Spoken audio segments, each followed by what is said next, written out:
দিন যতই যাচ্ছে এর সামগ্রিক জলবায়ু এবং আবহাওয়া ততটাই ব্যতিক্রমধর্মী আচরণ করছে।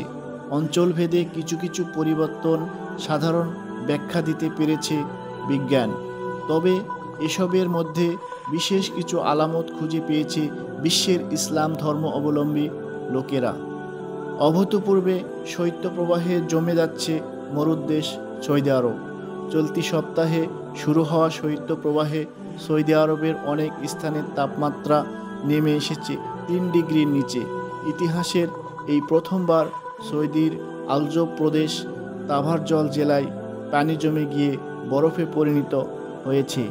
ভৌগোলিক অবস্থান ভেদে আরবের ভৌগোলিক অবস্থার পরিবর্তন এর বৈজ্ঞানিক ব্যাখ্যা।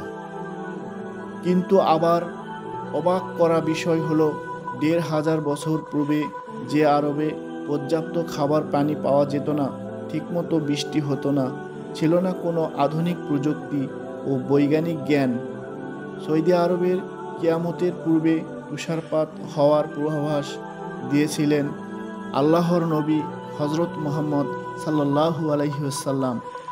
ইমাম মাহদীর আগমন প্রসঙ্গে আমাদের নবী হজরত মুহাম্মদ সাল্লাল্লাহু আলাইহি ওয়াসাল্লাম বলে যাওয়া প্রতিটি ভবিষ্যৎবাণীর মধ্যে এই পূর্বাভাস বেশ পরিচিত। বিশ্বের 6টি হাদিস গ্রন্থের মধ্যে সুনানে ইবনে মাজাহ অধ্যায়ের 4082 নং গ্রন্থে উল্লেখ রয়েছে যে রাসূল সাল্লাল্লাহু আলাইহি ওয়াসাল্লাম বলেছেন, প্রাচ্য দেশ থেকে কালো পতাকাধারী কিছু লোক তাদের সাজ্জাত্যে এগিয়ে আসবে। তারা কল্যাণ কামনা করবে, কিন্তু তা তাদের দেওয়া হবে না।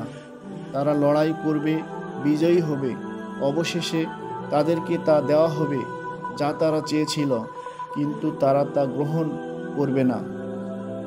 আমার আহলে বায়াতের একজন লোকের নিকট তা সমর্থ করা হবে। সে পৃথিবীকে ইনসাফে পরিণত করবে, যেমনইভাবে লোকেরা একে জুলুমে পরিণত করেছিল। তোমাদের মধ্যে যারা সেই যুগ পাবে তারা বরফের উপর হামাগুড়ি দিয়ে হলেও তাদের নিকট চলে যাও। যে মরুভূমিতে বৃষ্টিপাত হতো না সেখানে তুষারপাত হবে, বরফে হামাগুড়ি দেওয়ার মতো পরিস্থিতি সৃষ্টি হবে। সেই বিষয়ে 1000 বছর আগে কেউ বা ভাবতে পেরেছিল? মুসলমানদের দৃষ্টিতে জলবায়ুর এই পরিবর্তন যে আল্লাহর নবী হজরত মুহাম্মদ সাল্লাল্লাহু আলাইহি সাল্লামের সেই বাণীকে সত্যিই পরিবর্তন করল।